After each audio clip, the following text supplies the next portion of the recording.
started off the last couple episodes of World Cup, and today and yesterday don't disappoint, right? We had one game that almost came down to, if it wasn't for a late goal, disciplinary tiebreaker on yellow cards, right? I mean, that would have been insane between, who was it, Poland and Mexico, maybe, I think was it, but then it didn't, a goal scored and changed that. And then you had South Korea with a late extra time goal today, vaults themselves over Uruguay, who had a 2-0 win, and they were, pressing, because if they scored a goal, based on goals scored, they would have gotten in. So it would have been interesting. Like, did you know that I didn't know South Korea scored an extra time. Yeah, they did. They made it. They beat Portugal.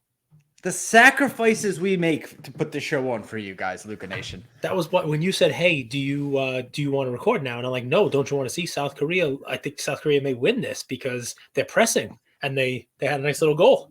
I'm doing 75 hard, and I've committed to the double workout today. And then we have to do double episodes because of the Philly show. So I had to pick between the games and sticking to the plan. So we'll get off soccer, right? I mean, it's still craziness. It's, I'm hoping that on Saturday, the U.S. team is not the first team to get knocked out of the knockout round. They're underdogs, and, like Andrew said, they're happy to just be there. It's a team that's built for, the next World Cup. Well, can I be honest? Yes. I think this was as favorable as a matchup as they could have gotten. And I think Argentina in the next round, looking ahead, is another favorable matchup. Two teams that have not impressed at all. I'm not impressed by the Dutch, and I think Argentina got through with Messi's talent, and their supporting cast is weak, and I don't love the style of football they play. They're very physical, but anyway. You got to watch. I love the draw. You should be a George St. Pierre fan from the UFC. He would always say, "I'm not impressed. I'm not impressed." In his French-Canadian, way of saying it, "I'm not impressed." So you got to watch that. I'm not impressed with the Dutch. Not impressed. I'm just not impressed. But so we'll get off soccer. We'll get into, a couple other fun things. Although, the U.S. books, they stand to take a huge hit if the U.S. team wins. I mean, the U.S. team was bet so heavily in the, in the last game against England, and they were a little bit of an underdog there. And, anyway, it's fun. The more the U.S. team does well, the worse it is for the books here. But, listen, lots of fun stuff going on. I got to tell you, I'm excited to go to Philly. So if you're listening to this, you might be listening to it, Friday night, leading into prepping for the Philly show. Not sure exactly what to bring, if anything, bringing my son, which is fun. Hope I don't lose him. Get him some like Eagles cards, he's going to want packs. Get more packs. That's it. We'll open some packs. Tell him to bring cards that he could trade for wax.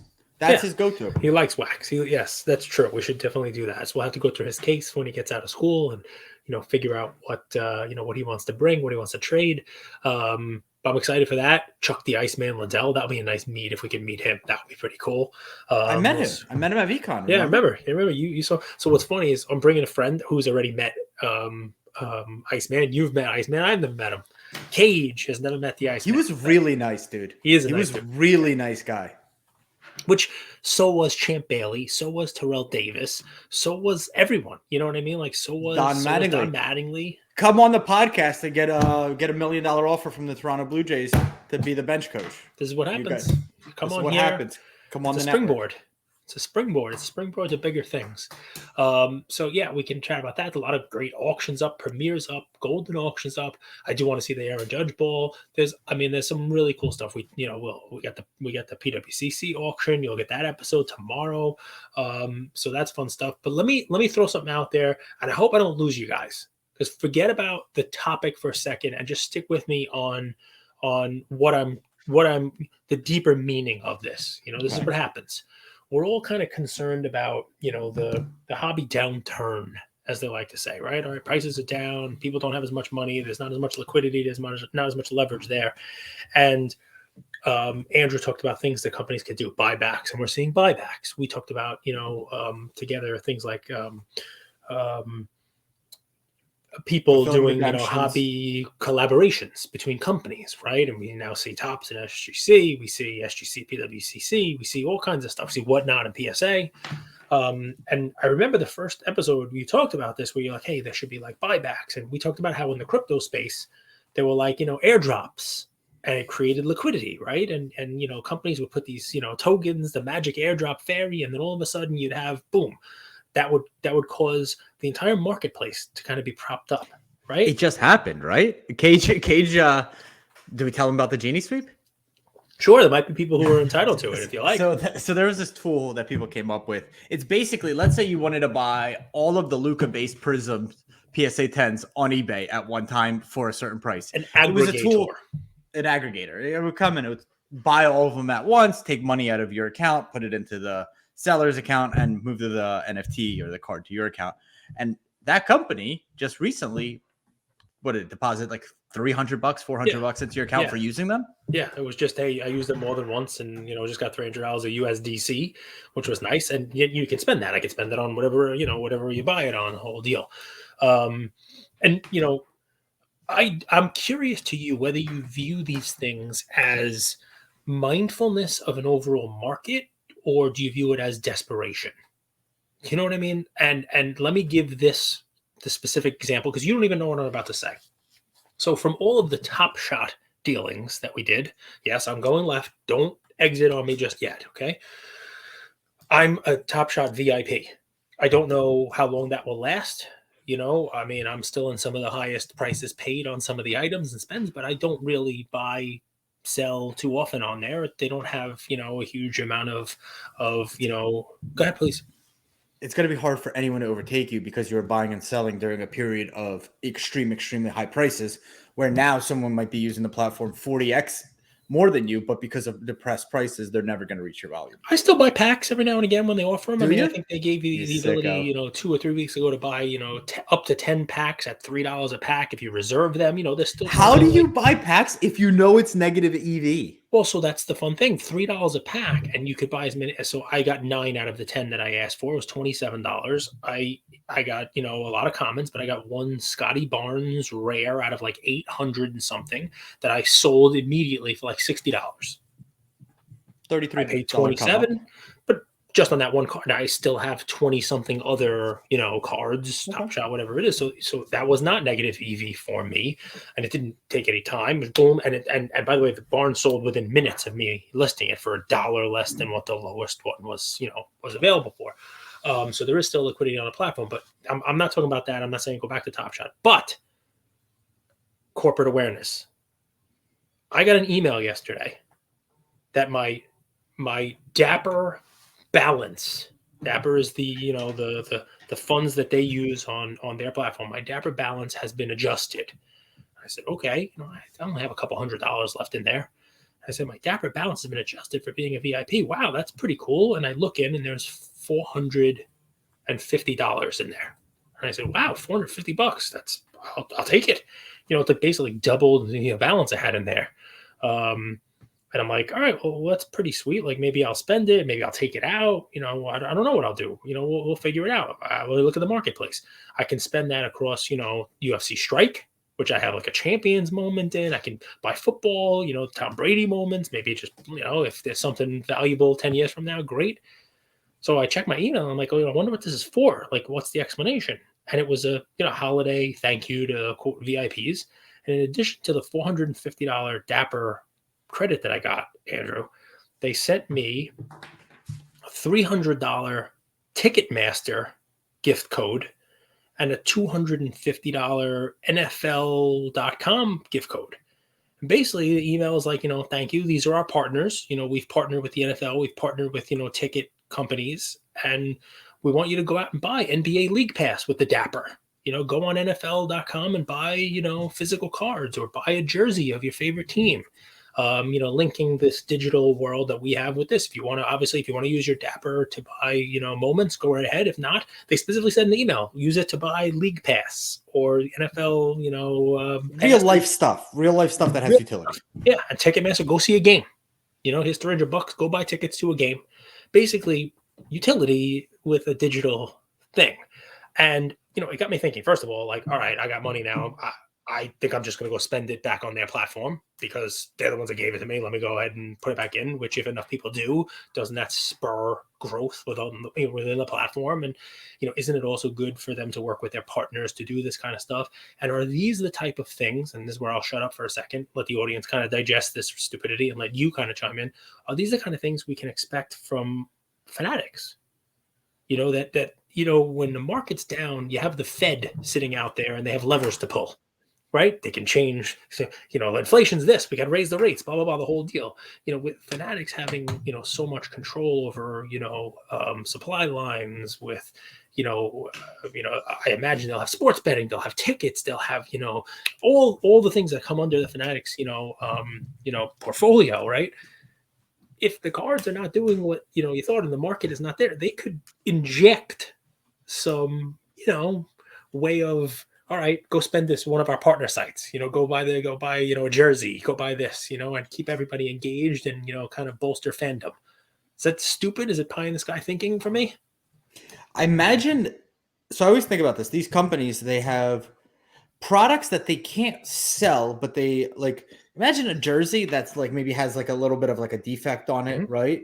Yep. I imagine they have these items. Like I always think like grocery stores. I don't know if you know this. They have like a sell by date, and if the item isn't sold, they throw it out actually, even though the item isn't spoiled. Mm-hmm. So a lot of people actually dumpster dive for the food because they're like, the food's absolutely fine. You shouldn't throw it out. I think there's something really cool that could be done with like mystery boxes that you give out to people using items that you can't really sell because there's something wrong with it. But you give it to the community, whether that's signed by Luka, they have a deal with Russell Wilson. They have all these products. I remember working with Gary. We have an entire closet of things that people sent in as gifts for Gary that he wanted nothing to do with. Just put those into like, and reward your best customers with like, hey, if you want to get an opportunity to win a free mystery box, here, go sign up here or send us this code or prove to us that you bought X, and we'll choose, 500 people at random and we'll send those out. There's tons of stuff. I don't think it's desperation. I think it's creativity. I don't think it's desperation by any means. Good. And I mean, any company can kind of do this. Anybody that has additional stock, additional, you name it. Fanatics, I think, is a perfect example. And it's funny, we kind of kick this stuff around. Disney does something like what you're talking about, but for employees. It's called property control. So anything that's doesn't meet their Disney standards. So it's not food, right? It's not, they're not going to sell, old food, but for a while there was snow globes were a huge thing that they sold. It was a character snow globe, right? And it was like you shake it, snow globe, and played music, and they sold for like $75, $80. They were expensive.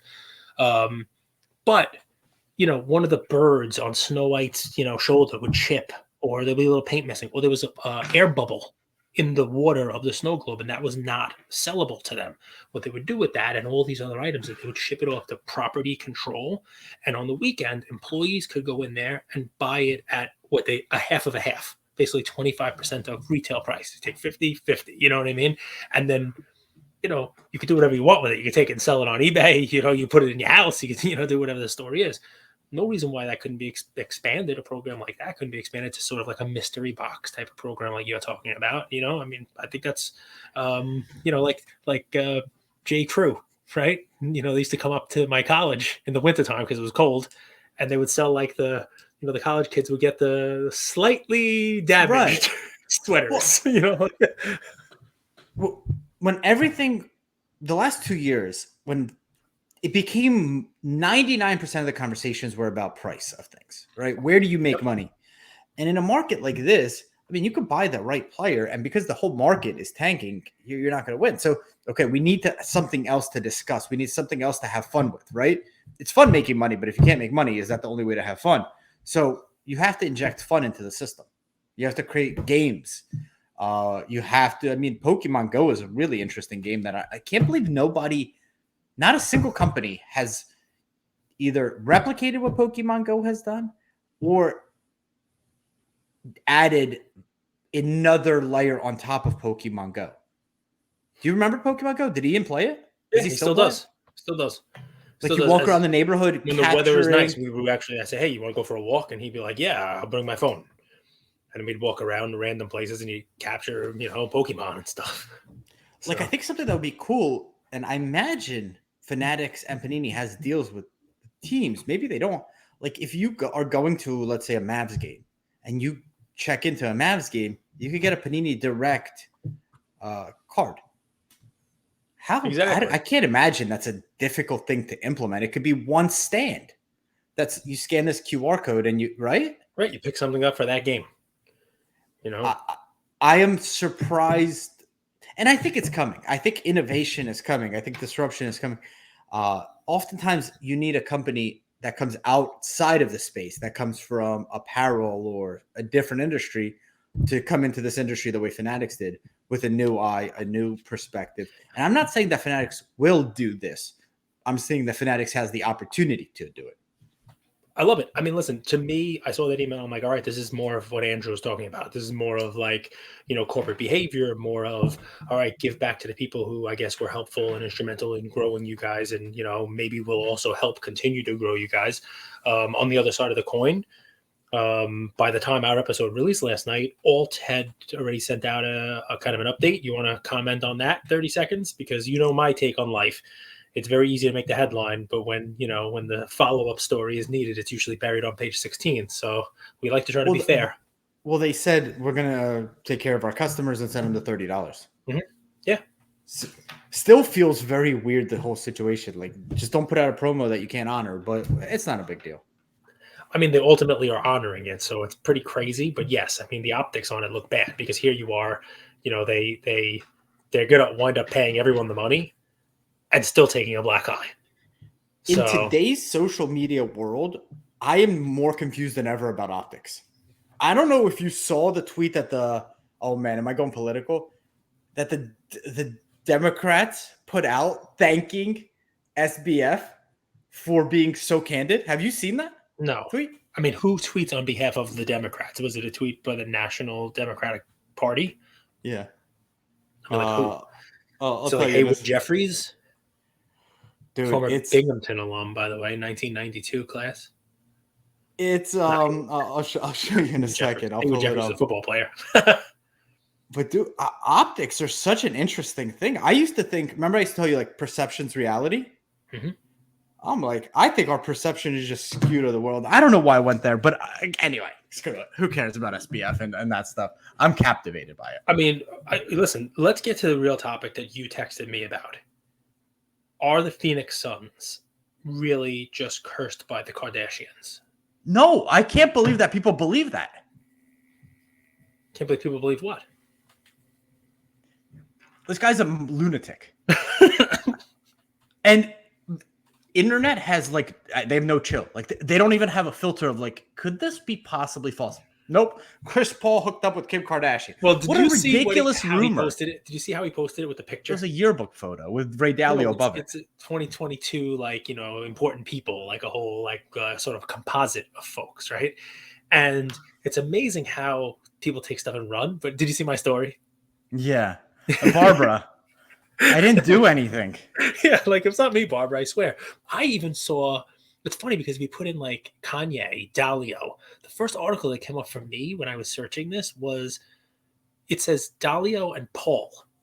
Those are the two names. Because you think to yourself, why would he do it this way? Why not just use the picture? Why would he put the name Dalio and Paul in it? Do you know Ray Dalio has a son named Paul, who also is bipolar like Kanye? And, I guess there was one article that said, hey, Kanye accuses Paul Dalio of having an affair with his wife. Son of Ray Dalio. I'm like, you could take this thing anywhere. You could take this, because it says both of those names. It's very weird. But yeah, man, there's no Chris Paul. He's sitting there Thursday night just getting shrapnel. Got to explain that. I think one of our best recent clips was the one you did about get out from behind your screen and go interact. I'm starting to think social media is the cancer, and it started pretty small with a niche community, and it's literally just branching into every industry. Here's crypto, here's cards, and it just does its thing, and it spreads and spreads and spreads. I'm shocked. I'm honestly very interested. I'm not shocked. I'm interested from a anthropological standpoint, looking back at how we're going to view all this time. It's we had this new invention and we just don't know what to do with it. I mean, you're sitting there with saying yesterday, "Hey, look what Elon Musk is doing with Twitter," and then now Twitter is sort of a cancer, and I mean, I think he kicked Kanye off. He had to have. I think The he did. guy's is a nut job, and it doesn't even make sense what he says. It's not mean or not mean. It just doesn't make sense. And then you have what was the sports book that Drew Brees got struck by lightning, and you're like, "What the hell is this?" Darren Ravel is like, he's like, "Yeah, I think he might have got struck by lightning." While at the same time, we legit have a Bernie Madoff character who people are thanking for being so candid. It's honestly feels like I'm living in a simulation, and this is all while we're sitting at home like, fuck, life is expensive, and we are not making money on cards. It's just a fun. It's a fun time. It's a fun time. It's definitely different. I'll tell you that much. And we're talking about baseball cards going up, going down, sports cards going up, going down, and Sam Bankman, Uncle Sam's Bankman, freed. Uncle Sam Bankman, freed. No crimes. The reason That's why, his name. the reason why I think this stuff impacts, because people are like, "Hey, we come here probably for a release." Well, in many ways, like, and this is maybe a theory. This isn't, you can't prove this, but crypto going up at least was correlated to cards going up in value, right? Of course. It was the same way that when your 401k goes up, you feel richer, right? Yeah. The same way when your house value goes up, you feel more wealthy and you spend more. They've proved this, right? Whether you are truly more rich or not, people feel more rich when their house appreciates, when their 401k appreciates, and crypto has become like the eighth sector in a lot of ways. So it does matter. And all this crazy uncertainty in the world, I think it has to have an impact on cards and collectibles in general. Oh, sure it does. But I mean, there are people partying in Florida. Aren't you heading over there? I am. I am. They have an ATM machine apparently that shows you your balance, your checking account balance. Have you seen that on Twitter? I saw the tweet about it. It said account balance. I don't know. Account balance. So I mean, is that like your NFT account balance? I don't know if it's real. That's the crazy thing. I literally don't know if the stuff I see on the internet is real. Well, you're gonna have to go find the ATM machine and put your card in and see where you rank of all the people who used it. Because that's pretty nuts. It takes your picture and ranks you. And the guy on top had like $2 million. First of all, who keeps $2 million in their checking account? Where would you That's keep kind the of savings? Well, checking accounts have like no interest. you got $2 million. You probably don't need it liquid to write a check with, in your checking account. Yeah, savings is probably going to give you more. Put it in Mickey Mantle's. I mean, what do you mean? Your checking account? No. If you guys are picking up my vibe from this show, it's like, honestly, I'm just excited to be in Philly and talk to collectors one-on-one again and get my news directly from them, because I don't know what the F is going on in the current economic climate or socio-political climate. I'm like, I feel lost. I'm like, I've never seen this before.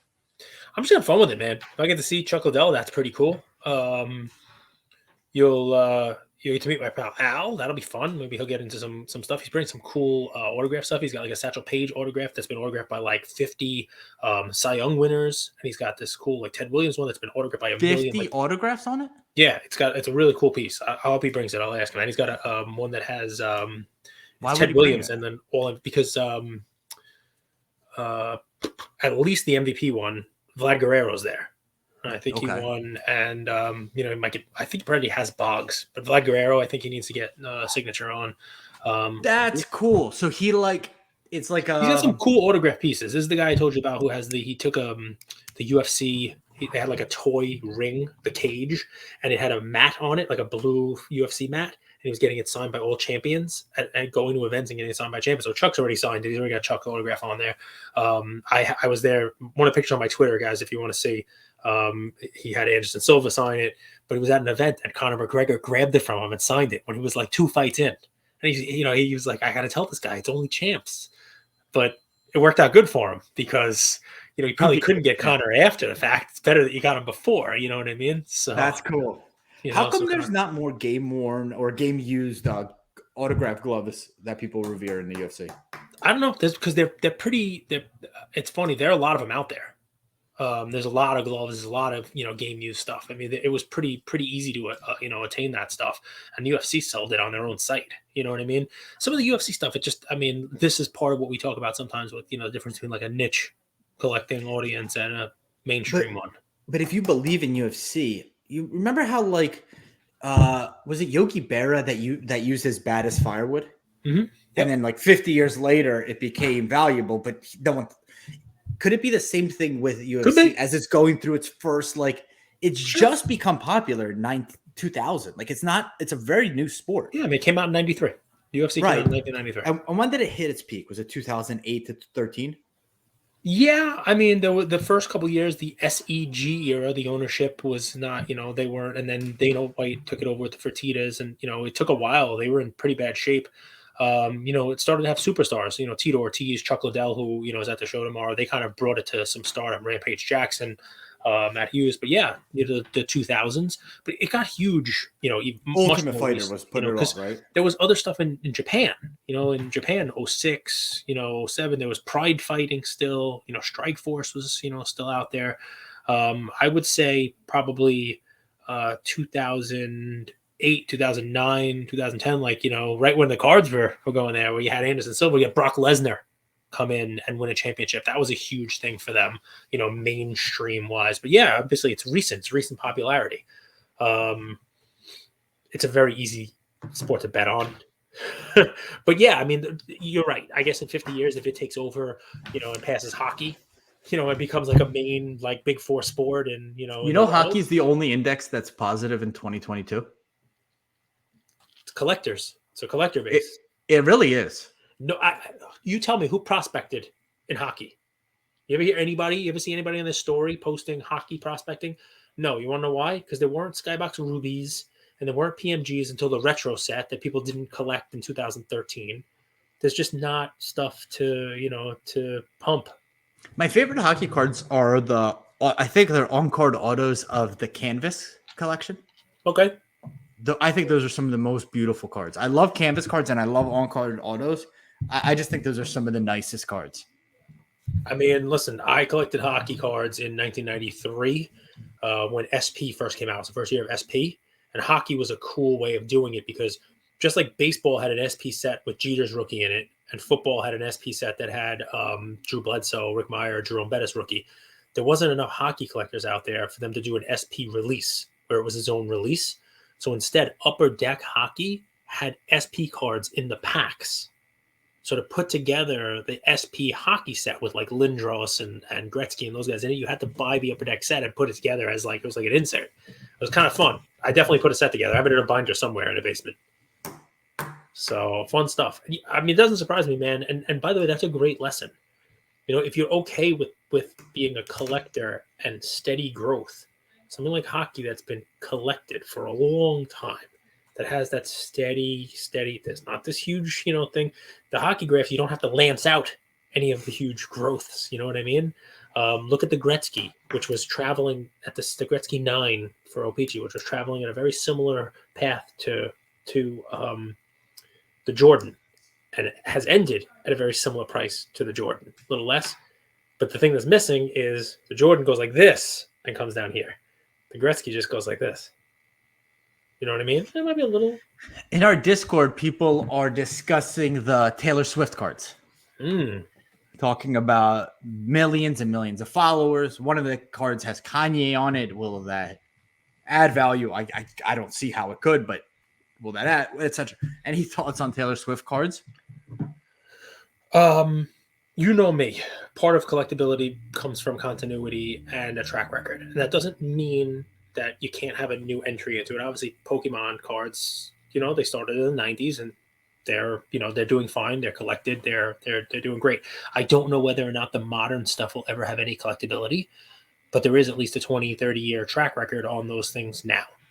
What makes baseball cards awesome is that you can go back into the 1800s and find baseball cards, right? And there's a track record of collectability on those for a very long time. Mantle in the 50s, now 70-year-old card. The Gaudy 30s, they're going to soon be 100-year-old cards. Football, same thing. You get a Bronco Nagurski from 1935, National Chickle. You can go back and get some, autograms from Bowman. basketball, we talk all the time about Mikan from Bowman. You have 50s and 60s Bill Russell and Will Chamberlain.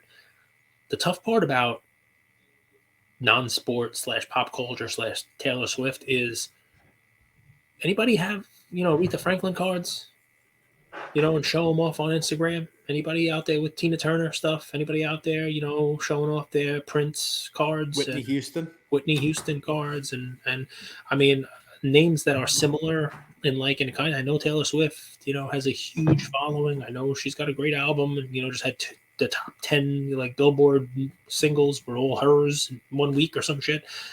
I'm not taking anything away from her, and I'm also not saying that you can't have something new that becomes, in 20 years from now, maybe somebody's collecting whoever the new pop star is, and you can show off your Taylor Swift cards, and you've built up that, that collectability of that genre. It's kind of what, Josh Luber, Zero Cool, and those guys, I think, are trying to do.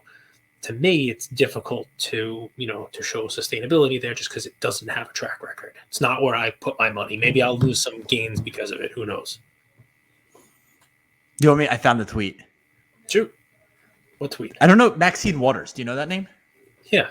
I mean, she's not the Democratic Party. She is a person who is a member of the Democratic Party. U.S. Representative for California's 43rd Congressional District. I would say that this is crazy to me. She is also very far left. Well, I don't know about political left and right. I haven't even understood that until like just the last 2 years when I started kind of learning about this whole space.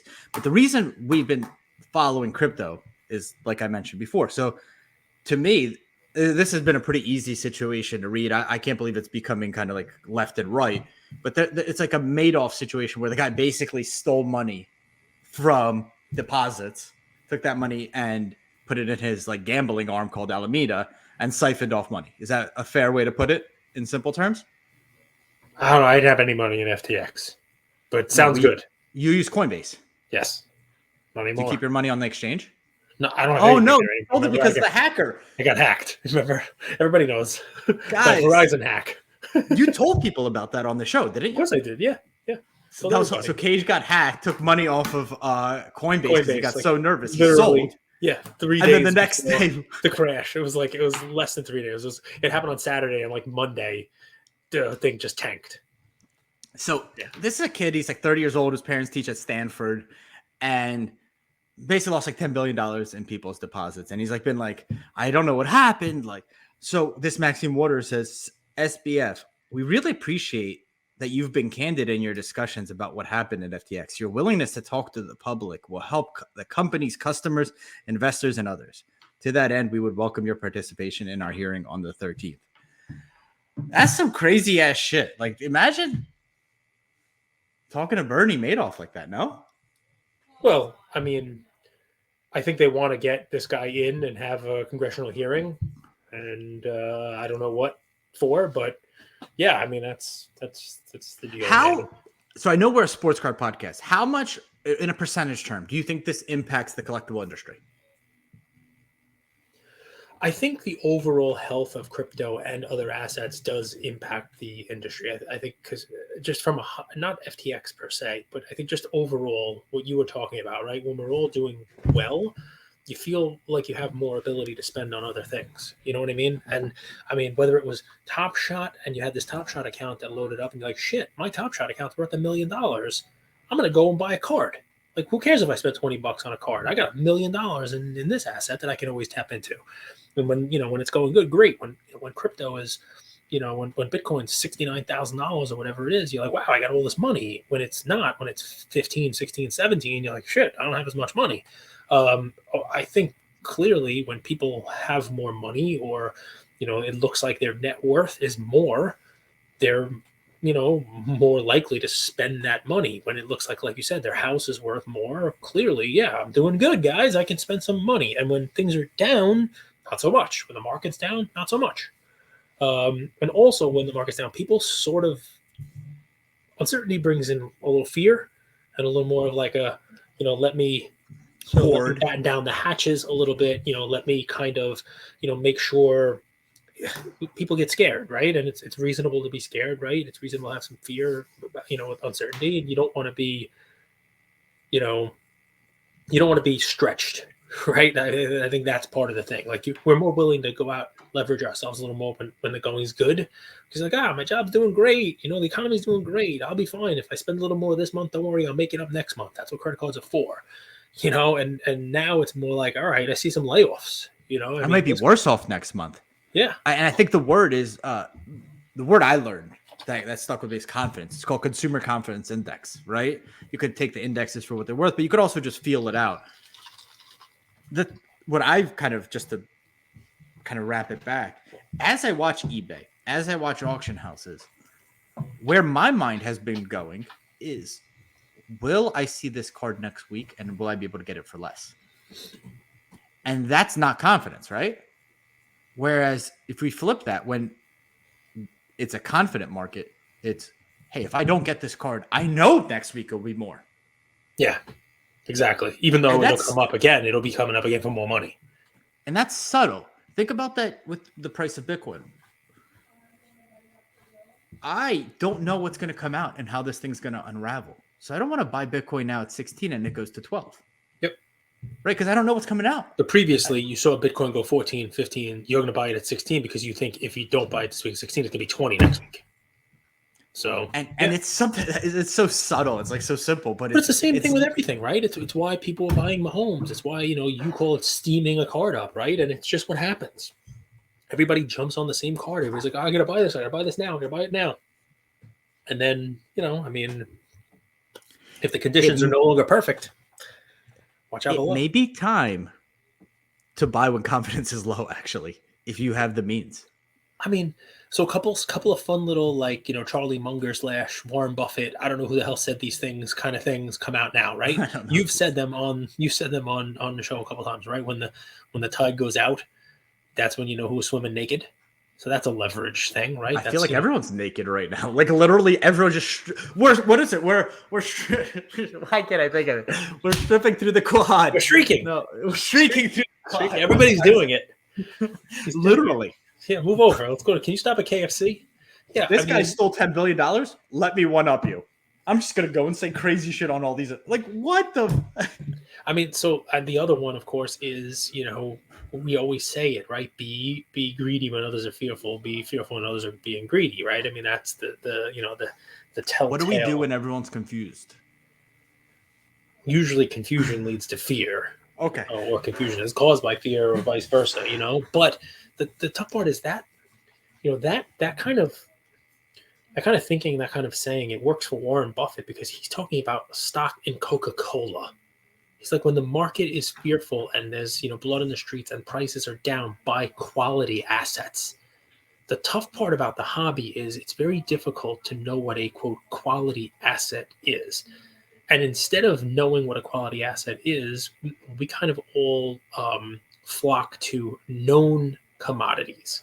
Those become and take the place of quality assets in the hobby. It's never going to be a Taylor Swift that is a known commodity. It may very well be a quality asset over time if everything breaks the right way, but people are not looking for the may be. They're looking for a tried and true known commodity, which is why your 52 Topps Mickey Mantle card does not correct the same way that everything else does, because people are taking their money out of their more speculative stuff and putting it into that. Do you think after seeing like the run up and run down and we'll bounce after this, is it easier, harder, or the same to spot a quality asset right now?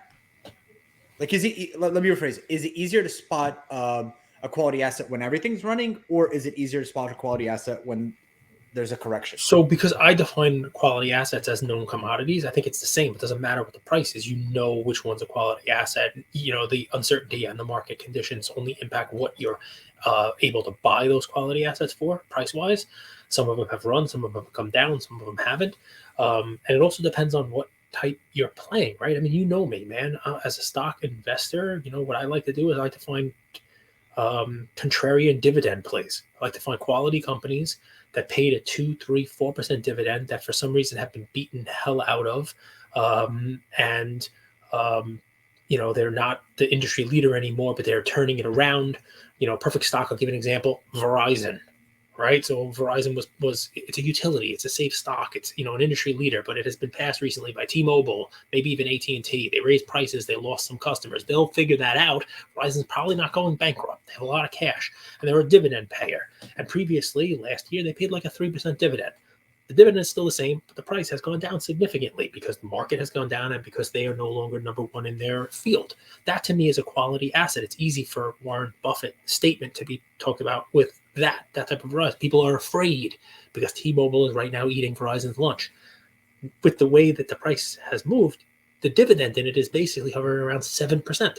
That's something I look for, right? Long-term gains, I don't pay the same tax rate on it. That's where I put my money when, people are being fearful about it. I think I get a better return, an outsized return on something like that.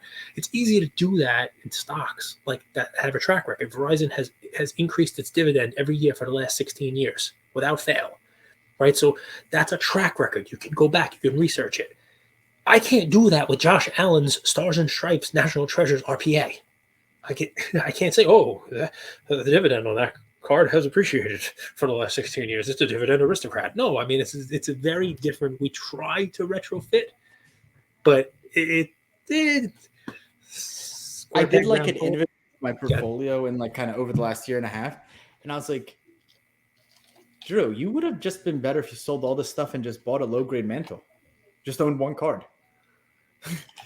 So we can't play that game, right? I'm trying to think. Well, why not? Let's use because Han, you want to own a lot of cards. The great philosopher Han from Fast and Furious Tokyo Drift, right? That great philosopher who died in that movie and then somehow came back in Fast and Furious 9. You like to quote Bunker, I'll quote Han. And he said, life is just a series of choices. You make your choice and you move on, no regrets. That's what you have to do. You can't look back at your prices. You can't look back at what you could have, would have, should have done. I thought what a great buy it is to buy LeBron Topps Chromes for $1,000. And man, was I smart. And remember, I had 70 grand. I should have just bought 70 of them. And then I should have sold them all when they were 40,000. And I would never have done a podcast because I'd be rich. I'd be like, F you, man. I ain't talking every day because I got too much money and I don't even know how to spend it. But I didn't do that. I bought 3 of them and sold them when they got to 2,500. You can't do it. We all have it. You can't. First of all, you drive yourself nuts.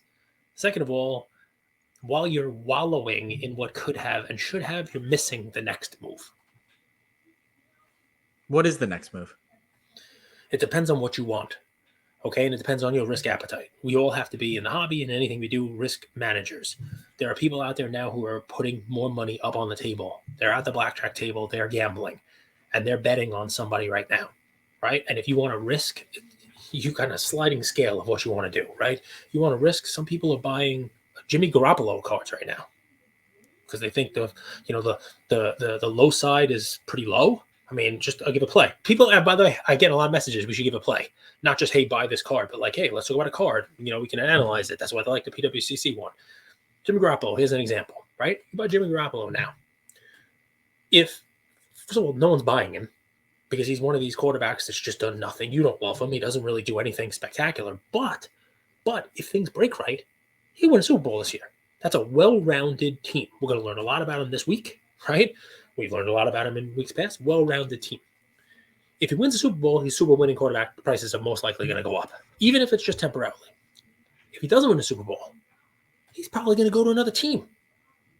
Some other team is going to sign him. Here's a guy who has taken a team to a Super Bowl previously. Whether he wins, doesn't win a Super Bowl, he's going to go probably sign with another team. That's a new fan base, and he's going to be talked about in the offseason as somebody who's going to a new team, and prices may go up.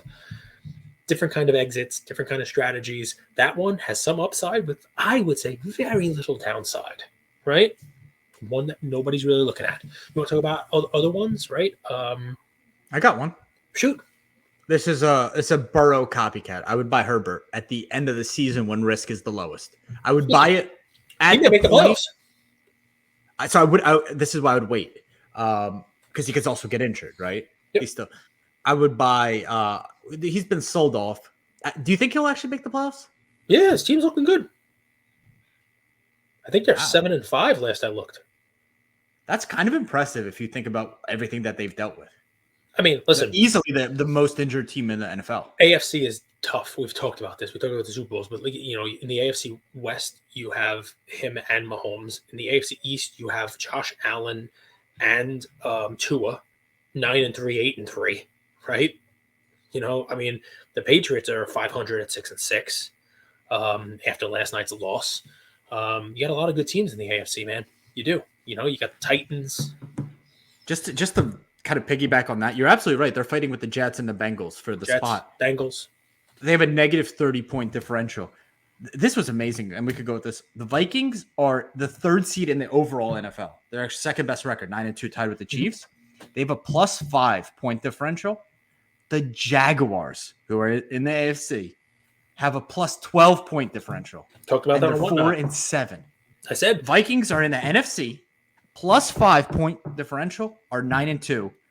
The Jaguars in the AFC, 4-7. Very similar teams because the Vikings have won all of their one-score games, and prior to last week, the Jags had lost all of their one-score games, and that was why I picked the Jags money line as an underdog this past week, saying that one of these weeks it's going to switch for them, and they'll win a close one, and they won that close one with that pass from Trevor Lawrence to Jones that he got in bounds.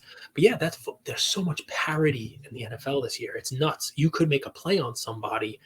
I mean, Trevor Lawrence could have a losing record off season. He might be a play. People might, his stuff is still pretty high.